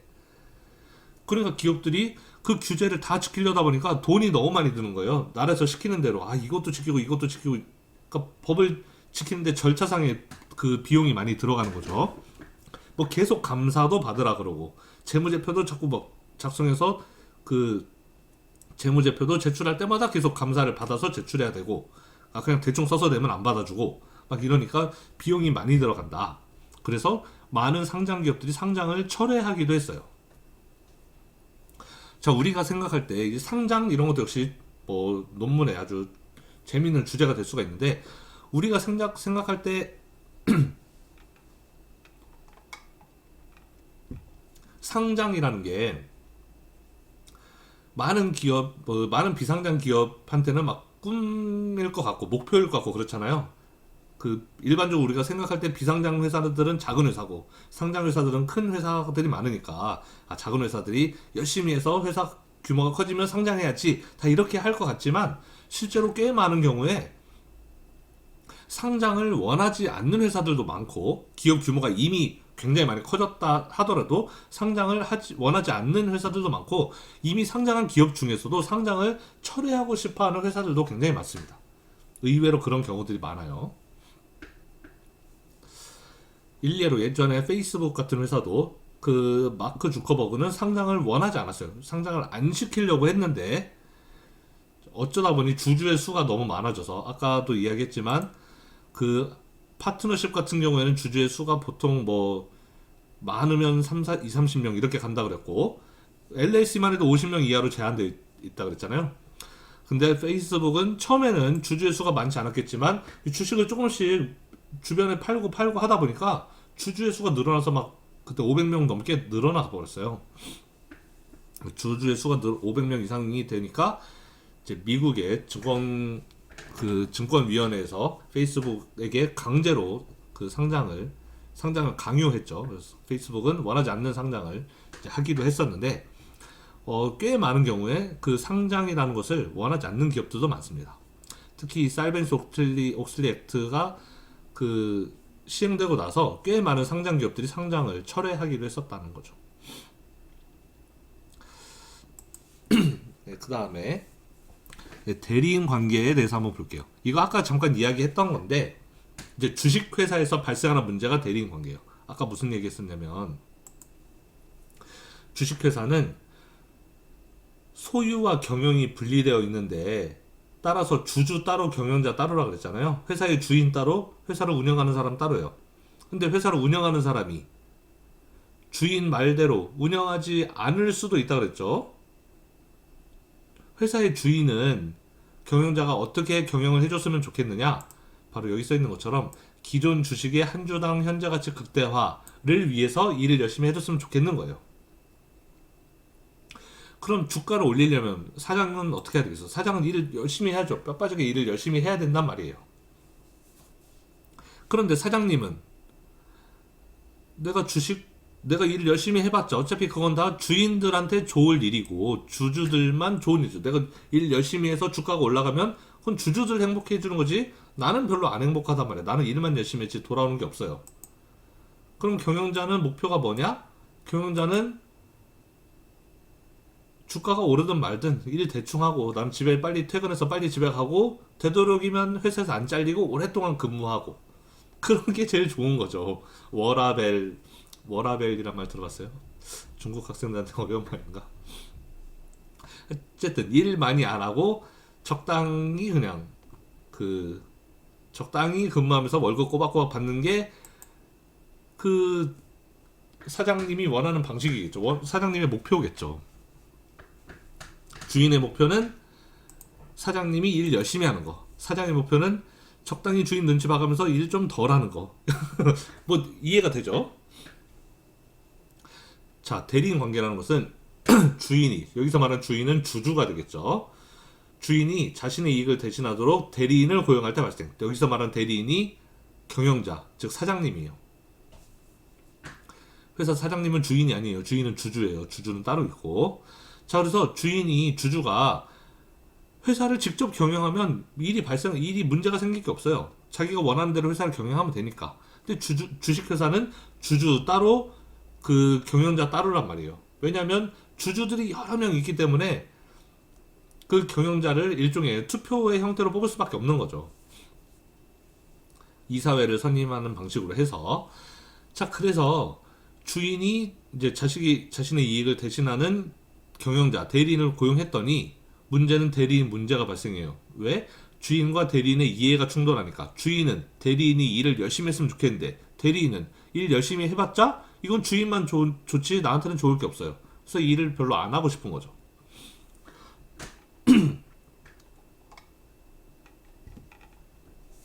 그래서 대리인 비용이라는 게 발생합니다. 그래서 대리인 비용은 뭐냐? 결국 대리인 문제 때문에 주인이 지불해야 되는 비용이 대리인 비용이에요. 자, 그러니까 그 경영자가 일을 열심히 안 해요. 그럼 주인은 경영자가 일을 열심히 하게 만들어야 될 거 아니에요? 그럼 어떻게 해야 돼요? 계속 경영자를 감시하고 지켜봐야 되겠죠. 그런 게 다 대리인 비용이란 말이에요. 원래 주인은 집에서 가만히 있으면 돼요. 경영자가 알아서 회사를 잘 경영하면 되는 겁니다. 근데 문제는 집에서 가만히 있으면 경영자가 일을 열심히 안 할 수도 있잖아요. 그래서 제가 일을 열심히 하는지 안 하는지를 지켜봐야 돼요. 감시해야 되고. 그럼 가서 직접 감시하고 지켜보는데 공짜로 되는 게 아니죠. 그거 다 내 노력과 시간이 들어가야 되는 거잖아요. 그런 게 다 비용이다. 그래서 내 일을 내가 직접 하면 이런 대리인 비용이 안 생기는데 남에게 위임하기 때문에 발생하는 비용을 대리인 비용이라고 부른다.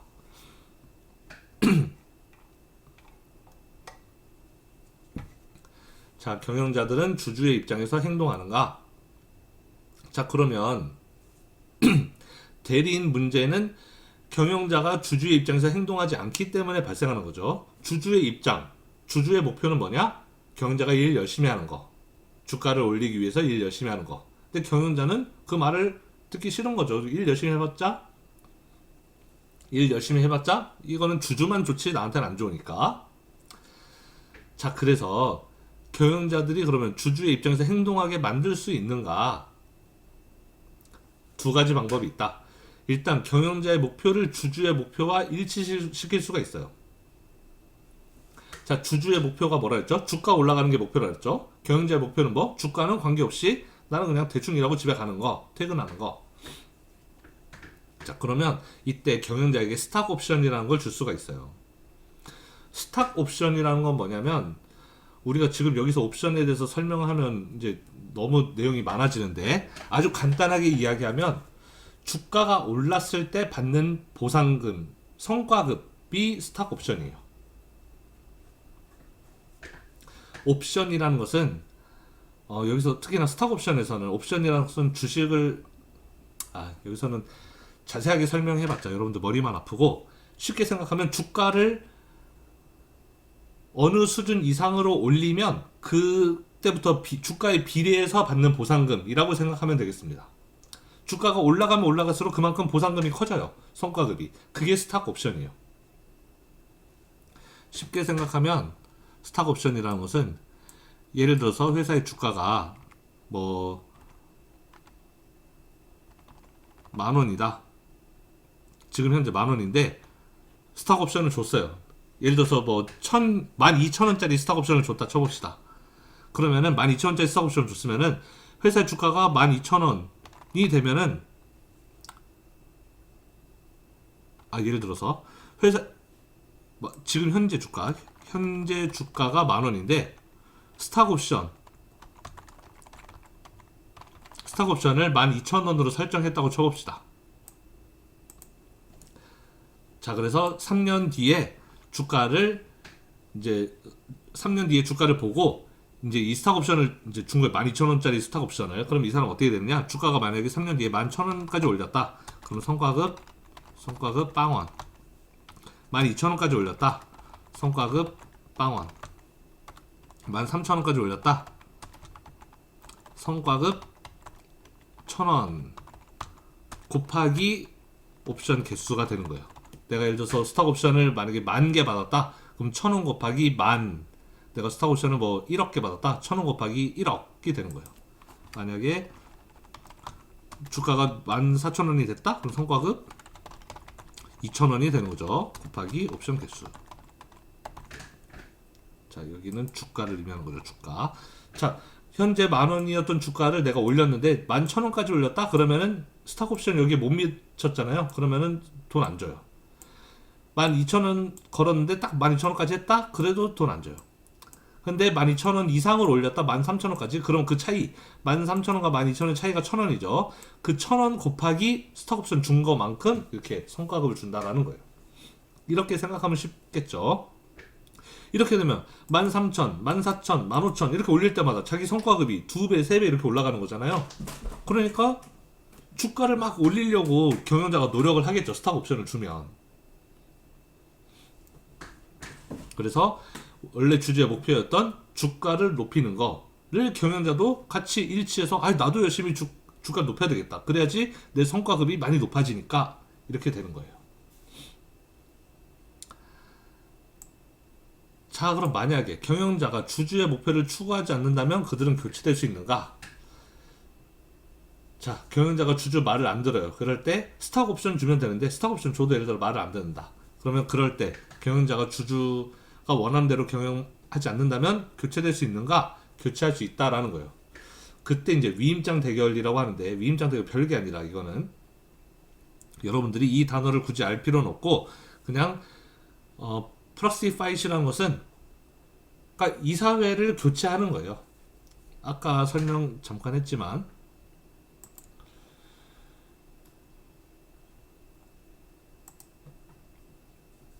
주식회사에서 주주들이 이사회 이사를 선출하고 이사회에서 경영자를 선임한다 그랬잖아요.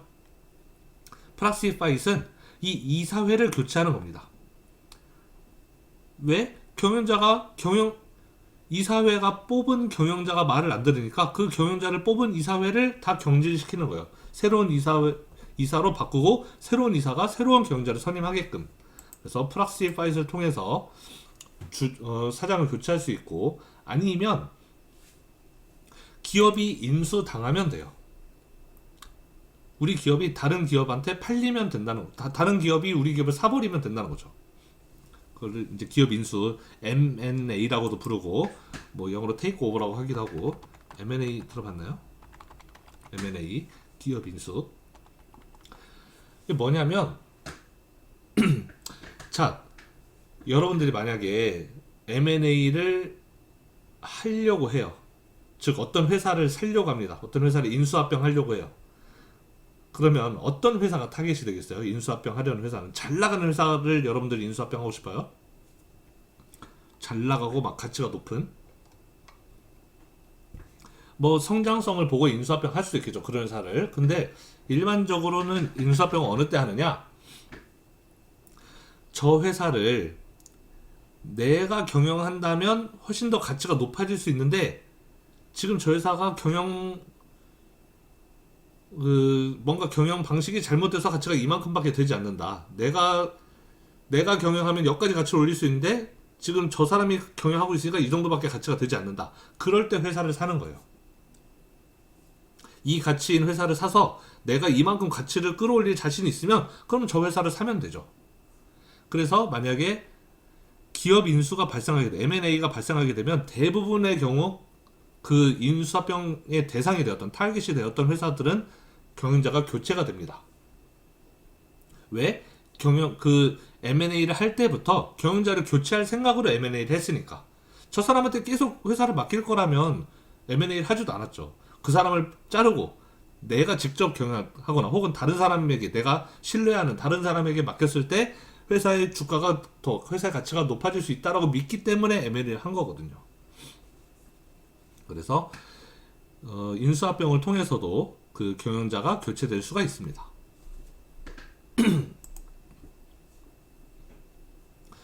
자, 그 다음에 이해관계자라는 개념이 여기서 나오는데, 이거는 꽤나 중요한 개념이 될 수가 있어요. 자, 주주나 채권자 외에 기업의 현금 흐름에 대해 잠재적 청구권을 갖는 집단을 이해관계자라고 부릅니다. 그러니까 일단 주주나 채권자는 뭐예요? 기업에 돈 대준 사람이죠. 회사가 돈 필요할 때 어떻게 한다? 돈을 투자받거나 빌린다 그랬어요. 투자받을 때 주주한테 돈을 투자받고, 빌릴 때 채권자에게 돈을 빌리는 거예요. 채권자는 돈 빌려준 사람, 주주는 돈 투자한 사람이에요.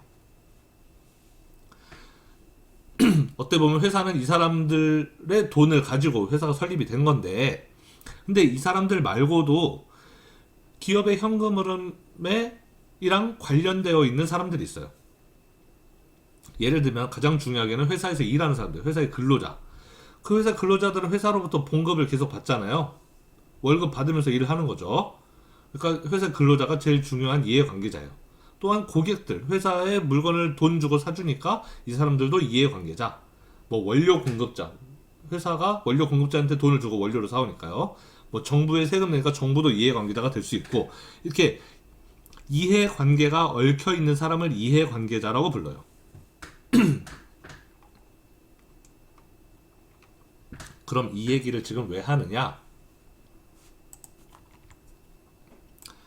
자, 우리 주주는 영어로 쉐어홀더라고 부릅니다. 이해관계자는 스테이크홀더라고 불러요. 이름 비슷하죠. 뭔가 라임 맞죠? 쉐어홀더, 스테이크홀더. 이해관계자는 스테이크홀더, 주주는 쉐어홀더. 아까 뭐라 그랬어요? 재무관리의 목표는 기존 주식의 한 주당 현재 가치 극대화라 그랬죠. 왜? 기업의 주인은 주주니까 당연히 주주를 행복하게 하기 위해서 기업이 존재하는 거다 라는 거였어요. 그런데 이런 방식, 즉 주가를 올리는 데에만 초점을 맞춰서 기업을 운영하는 방식은, 우리는 그런 방식을 주주 자본주의라고 불러요. 주주 자본주의. 영어로는 쉐어홀더 캐피탈리즘이라고 부릅니다.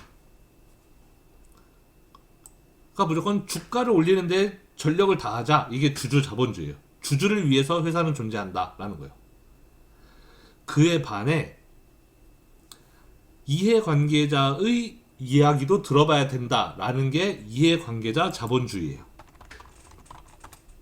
그래서 스테이크홀더 캐피탈리즘이 이해관계자 자본주의입니다.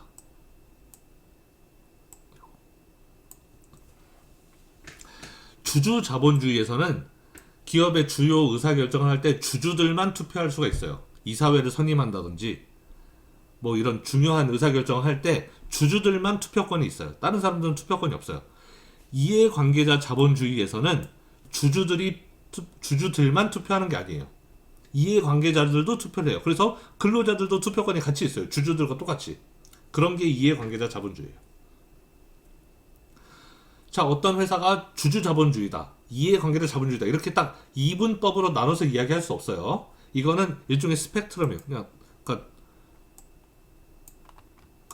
좌우가 있는 것처럼 이렇게 스펙트럼 있는 거죠. 오른쪽으로 가면 갈수록 이해관계자 자본주의, 왼쪽으로 가면 갈수록 쉐어홀더 캐피탈리즘, 이렇게 되는 겁니다. 딱 이분법으로 나눌 수 없고. 그래서 예를 들어서 뭐 한국이 여기 중간쯤에 있다고 쳐봅시다. 우리나라의 기업들이 대체로 문화가 한 중간쯤이라고 가정한다면, 미국의 기업들은 이만큼 이 왼쪽쯤에 와 있어요. 한국이 가운데라면 미국은 여기쯤 와 있고, 유럽의 뭐 프랑스나 독일은 한 이 정도쯤 와 있어요. 북유럽의 스웨덴 같은 나라는 한 이 정도쯤 와 있습니다. 그러니까 이게 일종의 스펙트럼인 거죠. 한국을 가운데 중심이라고 봤을 때 미국은 좀 더 주주 자본주의에 가깝고, 정말 기업이 주주를 위해서 돌아가는 방식으로 주주들만이 투표하는, 대신에 유럽은 좀 더 근로자들도 투표권을 같이 갖고 있는 그런 회사들이 많단 말이에요. 자, 그러면 이해관계자 자본주의를 생각해보면 근로자들이 투표를 한다? 기업의 주인도 아닌데, 근로자는 기업의 주인이 아닌데 주인도 아닌 사람이 투표를 하는 게 말이 돼? 라고 생각할 수도 있겠지만, 주주 자본주의에서 여러 가지 문제가 발생해요. 이제 미국에서 미국의 방식이죠. 주주 자본주의는 어떻게 보면. 자, 주주 자본주의를 따라갔더니 주주들이 원하는 대로 주가를 막 올리는데 막 급급해서 회사를 운영했어요. 근데 문제는 주주들은 주식을 그렇게 오래 보유하고 있지 않아요. 오래 보유하는 사람들도 있겠죠, 물론. 뭐 삼성의 이재용 같은 사람 주식 계속 가지고 있겠지, 안 팔고. 하지만 여러분들 같은 경우에, 여러분들이 여러분들이 뭐 텐센트의 주식을 샀어요, 예를 들어서. 하여튼 여러분들이 어떤 회사의 주식을 샀다. 그거 죽을 때까지 가지고 있을 거예요, 주식을? 아니죠. 조금 이익 보면 중간에 팔 수도 있잖아요. 대단히 많은 경우에 주주들은 단기적인 수익을 원하는 경우가 많아요. 왜냐하면 주식을 장기적, 오랫동안 보유하지 않기 때문에. 주식을 내가 지금 샀다? 한 달 안에 성과를 빨리 보길 원해. 한 달 안에 주가가 빨리 오르면 난 팔고 나가야지. 이런 사람들이 많단 말이에요. 따라서 먼 미래까지 기다려주는 주주들은 그렇게 많지 않다. 주주 자본주의를 열심히 따라갔더니 이 사람들은 단기적 성과에 지나치게 집중하는 그런 경향이 있더라라는 거예요. 근데 반대로 이해관계자 자본주의는 회사의 근로자, 이런 사람들이 투표를 하는 거라 그랬죠. 자, 근로자들은 목표가 뭐예요? 내가 이 회사, 나 1년만 다니고 그만둬야지. 이런 근로자들은 그렇게 많지 않겠죠. 근로자들은 되도록이면 회사가 쭉 오랫동안 잘 나갔으면 좋겠고, 그래서 그 회사에 나도 쭉 계속 고용되어 있으면 좋은 거예요. 잘리고 싶은데 회사 다니는 사람이 어디 있어요? 회사는 쭉 오래 다니고 싶죠. 이해관계자의 말을 들어봤더니 근로자에게 투표권을 주니까 근로자들은 기업의 장기적 성과를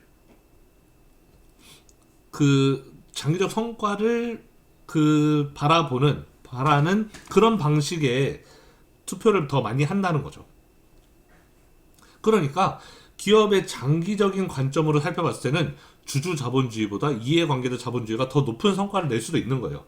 주주 자본주의는 단기적 성과에만 급급한 나머지 먼 미래를 내다보지 못하는 반면에, 이해관계자 자본주의는 먼 미래를 내다보는 경영 방식을 주로 따라가는 경우가 많다라는 거죠. 그래서 유럽에서는 이런 방식의 이해관계자 자본주의 방식의 그 이해관계자 자본주의 방식의 경영을 하는 회사들이 많다. 그런 기업들이 많다라는 겁니다.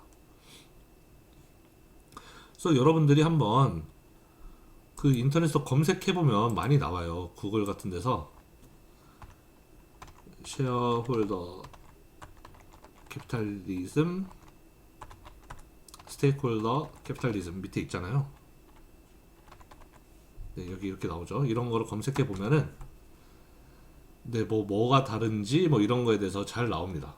그래서 여러분들이 한번 이런 글들도 한번 읽어보고, 물론 영어로 써 있으니까 읽기 싫겠죠. 여러분들 영어로 읽으라는 게 아니고 중국어로 된 거 읽으면 돼요.